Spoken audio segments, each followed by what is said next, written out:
Hey pillars, welcome back to a brand new video. In this video I'll be showing you guys my 2021 road bike / Criterium bike. So without further ado, let's get right into this video.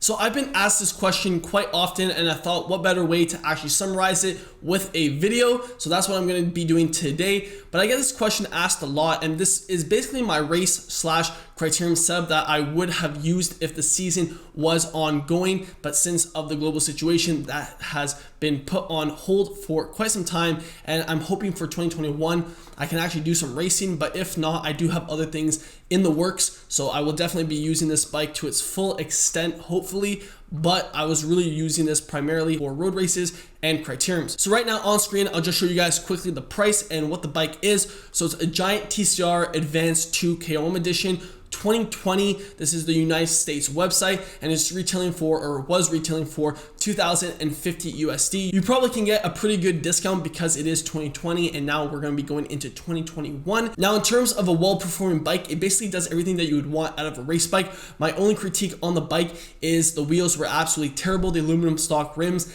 and the warranty, at least here in Canada, was absolutely atrocious. That's my only comment. I've made tons of video talking about this, but right now I want to focus on the bike that I am currently riding. So the bike weighs 8.4 kilograms. Now I was really excited to make this edit because this is basically customized to what I had laying around and my needs. So that's what I'm going to show you guys right now of what my Giant TCR Advanced 2 KOM Edition looks like currently that I'm riding, and hopefully we'll be riding for 2021. So looking at the bike, just to give you guys a quick rundown, it's a carbon fiber frame and fork with an aluminum steerer. It comes stock with all 105 componentry mechanical. So this is a rim brake bike as well. I forgot to mention that, not disc, and I'll explain why in just a little bit.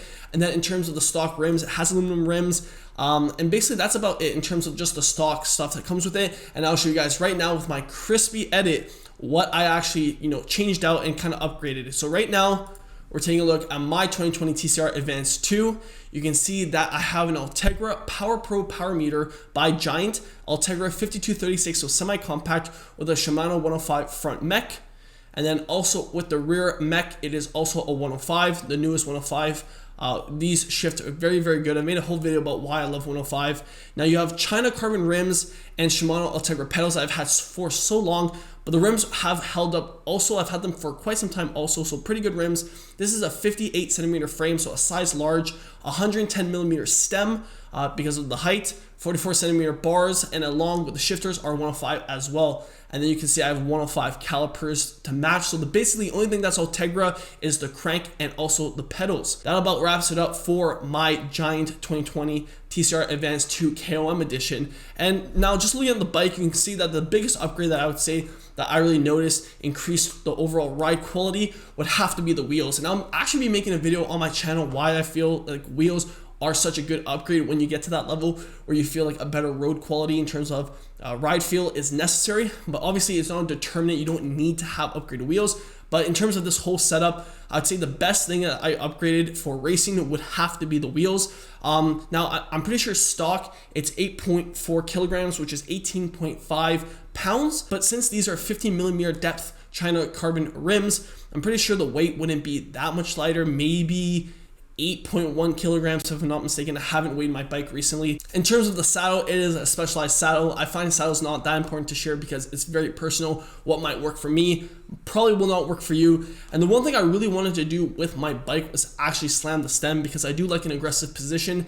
But then again, just because of the whole global situation, to have my bike, because a lot of bike shops were so stacked with orders, I didn't want to leave my road bike because I love doing group rides. So for that reason, I just left it, with a lot of stack height, as you guys can see. So I'm hoping that I can actually slam the stem next year. Hopefully I get around to doing that. So you might be asking what I'm doing with a rim brake bike in 2021, and it's quite simple. I still rate rim brake bikes over disc brake bikes, at least for road cycling specific. Obviously, disc brake has its place for mountain biking and cyclocross, but for road cycling, I still think rim is more than sufficient. As you guys can see, all 3 Grand Tours have been won on rim brake bikes. So for that reason, if it's good enough for the pros, it should be good enough for us average riders. I also had these rims laying around, which were rim brake rims. So I thought, what better way to get use out of them and also save money from not going with a disc brake bike. And then on top of that, the biggest thing is just the weight difference. You can get a better, lighter bike with a rim brake bike versus the disc brake bike. And unless you're doing aggressive descents or riding in the wet quite often, then a disc brake bike, at least for what I want to do with my bike, isn't that important. And I just want you guys to know that I'll be making more videos on this topic because basically everything has gone disc, and I just find it quite funny because you're basically paying for a heavier bike that is a lot harder to do maintenance on. Then again, to be transparent, I do ride a disc brake gravel bike, but then again, for gravel riding, that actually does make sense. Disc brakes are better for dirt and gravel roads. So that debate, I will leave it for another video, but I know people are going to be asking in the comments, what am I doing with a rim brake bike? And I hope that pretty much answered it for you.